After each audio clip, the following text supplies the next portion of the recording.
In this series, I'm going to be building an electric guitar for a talented young musician. It's going to be challenging. I do hope you'll join me.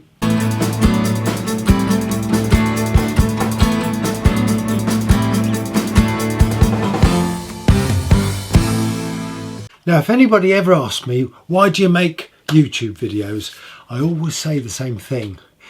And that's because of you guys who watch. Because it feels to me like I'm not building guitars alone. I've got a whole team of people, experts, who are willing to put forward ideas and make suggestions and point out the obvious when I've missed it.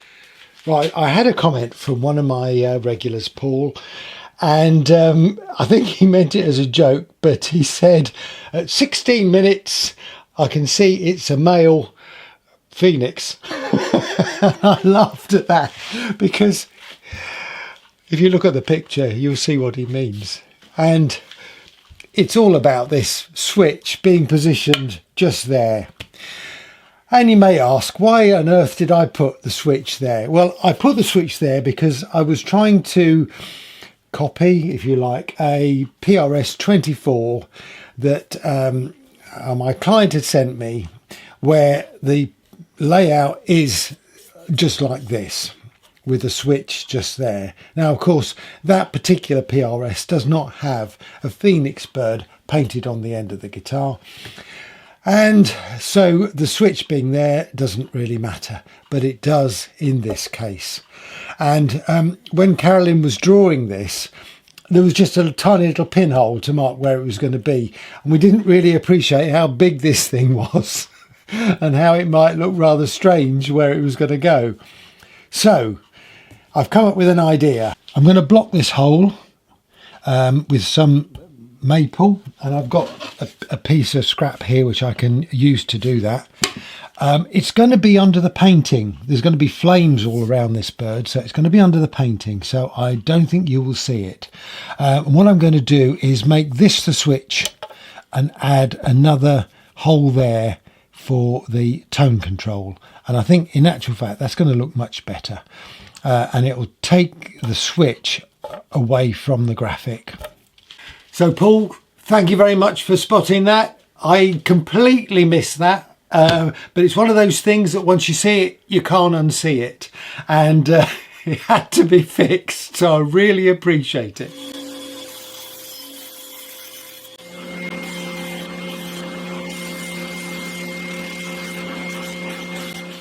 Right, the first thing I need to do is just fill in this little recess here that I made with a Forstner bit. And I've been working on this little disc, which hopefully will just fit in there like so. I'll glue that in and then we can start on the other side. So first of all, I tried cutting the maple plug using my jeweler's saw going round the line, and it produced a reasonably looking plug, although it wasn't particularly round. Then I remembered I'd got some plug cutters, and I'd got a 13mm plug cutter. So I've used that, and I've then had to drill a hole in the back of the plug, stick a bamboo skewer in there, and then just sand it down to 12mm. And I've fitted that in, and now I've been sanding that, and it's in place. It's quite flush with the top of the guitar. Yeah, you can see it, but it's going to be under acrylic paint, so I don't think you're going to notice it once Carolyn has finished all the artwork on here. So now what I need to do is put another hole in between these two. I'm going to measure the halfway point between the two and try and get the centre there, and that looks about right. Looks about the centre there. What I'm going to do is just draw a line at the bottom of these holes, one at the top,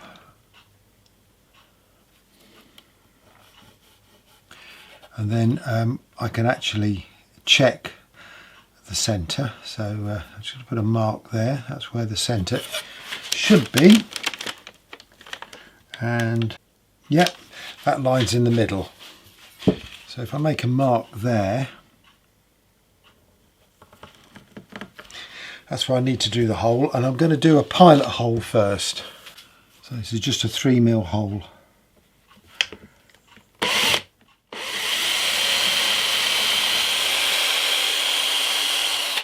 Now, because I didn't route this back right through to the top, I need to just go in with a force and a bit just to take a little bit of material out.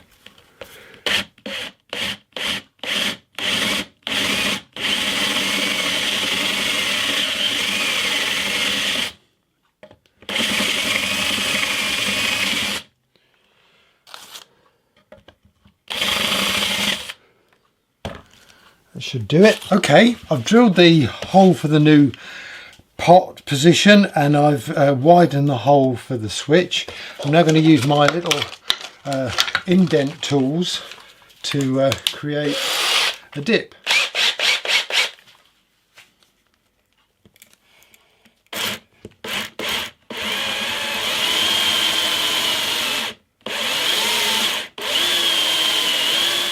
I've actually added a new tool to my range. This is slightly wider, gives a sort of a flattening effect over the whole hole there, or a widening effect I should say, and that bolt in the middle there just keeps it in the hole.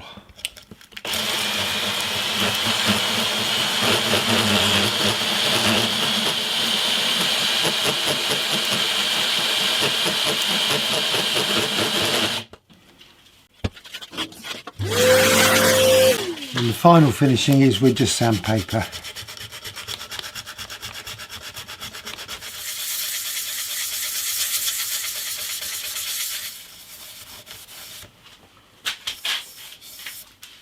Okay, so just to return to the shot at 16 minutes on the previous video, the sex of the phoenix hopefully is no longer certain and remains a mystery.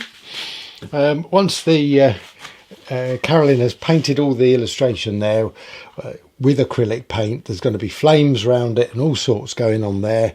I don't think you're going to spot that little fix there, so I think that's going to look okay. But yeah, oh yeah, a bit of a distraction there, never mind. Okay, it's time to stain this guitar. I'm using the Stunning Stains from Crimson Guitars, water-based stains. So let's get going. Got a microfiber cloth.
Right, well I've sanded it right back, and what I'm going to do now is put a little bit of this pewter from Northwest Guitars in the centre, because it's gone a bit bluish, and this I think will bring it back to a sort of a warmer black.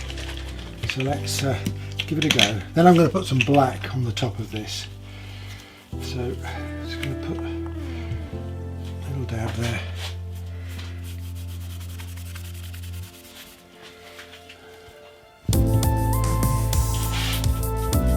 I found when I was doing my experimenting that this added a little bit of interest to the black.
Okay, I made my life very difficult because I need to put binding on this guitar now that I've stained it. So this is the curly maple, and I've thinned this down to just over 1 millimetre thick,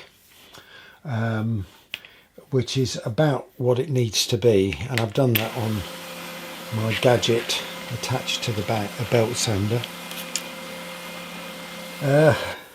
Now it's a bit too tall, so I need to reduce the height a bit. I think I'm going to have to do this manually because it's only a slight amount. So I've got my sanding board here, and I'm just going to run it gently on this board, trying to keep it as even as I possibly can.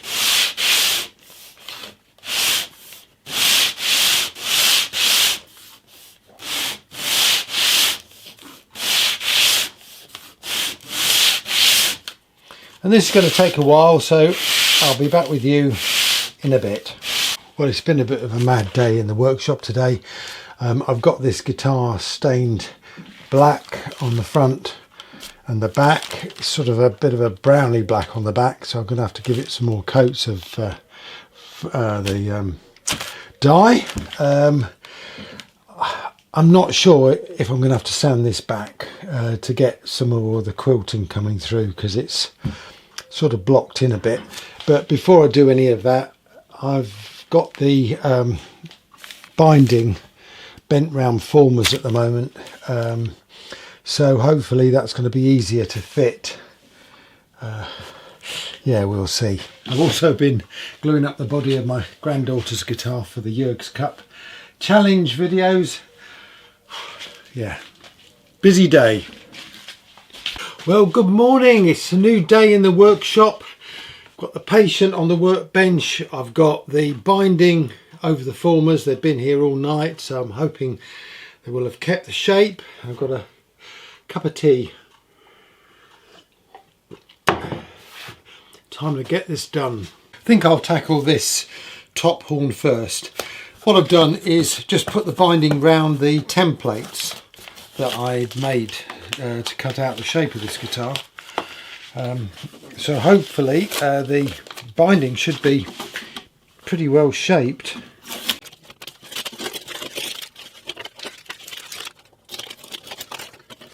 Got a little split on the end there, but I think it's actually just misses where I need to go, which is going to be all right. I think it'll sand down anyway, so this is looking pretty good. What I will need to do is to just cut it in the middle here so that I can join the other one to it. So I'll mark that central position, but that's looking pretty good.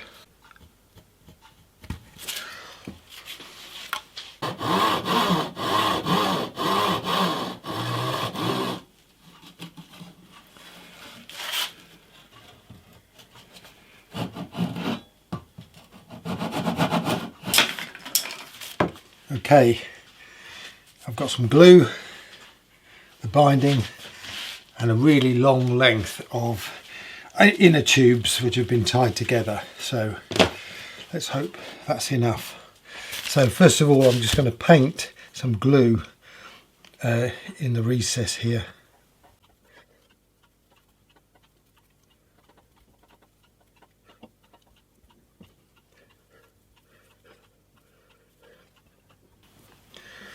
Got to work quite quick because it's really warm in this workshop.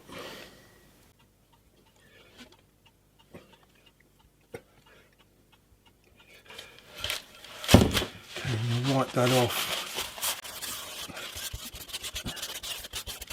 Okay.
Well, hello there. You join me on another day, hot day in the workshop, and I'm just working round this binding, sanding it flush with the top of the guitar, trying not to damage any of the stain that I've put on there. So as you can imagine, it's quite an interesting project. What I've got here is a bit of plastic, which is the sort of stuff you cover your phone with, your screen with, and I've just put that on the top of the guitar, and I'm just sanding back at an angle to that plastic. This is day 2 of doing this. It's quite a long process, so I've got to get on with it, and I'll come back to you when I've done it. You know, when I was doing this binding, I just knew I was making work for myself. I could have put on a plastic binding and then scrape that back, but I just thought that a wood binding would look much nicer. And yeah, I still think it does, but my goodness me, it's a lot of work. Oh dear. Basically, I'm trying not to disturb the die too much, but I am going to have to retouch some bits of it, but I think that's going to be okay. I'm just on the last bits now. I've also sanded the top as well, if you can see that. I'm not sure if I'm going to put any more dye on the top. I really want to get the quilting come through, and I think it's going to look really nice. I may just darken it on the edges a bit more, but yeah, it's coming on. So yeah, I'll crack on with this, and yeah, be back in a few days perhaps. Right then, I'm going to call this video a day. I think I've probably gone on a bit too long. I've got an ear infection, so I'm completely deaf in one side, which has made everything is a bit lopsided for me at the moment. Hopefully that won't affect what I've just been doing. But I've got this guitar, well, the top anyway, to a stage where I'm almost happy with that. I've got to put some more coats on the back just to bring that really nice and black. And if you've ever worked with a light fretboard with dark wood, you'll know what an absolute nightmare it is to stop the black going onto the binding. So I'm having to sand that back all the time, and I do need to do some retouching, so that's going to be a bit of fun. But anyway, this guitar's coming on. Whew. In the next video I'll get the neck all stained black, and I'll hand this over to Carolyn to start work on the painting of the acrylic there, the acrylic bird. Should be really good. So thank you for watching, thank you for all your comments. Please stay with me with this build. I'll see you soon. In the meantime, stay safe.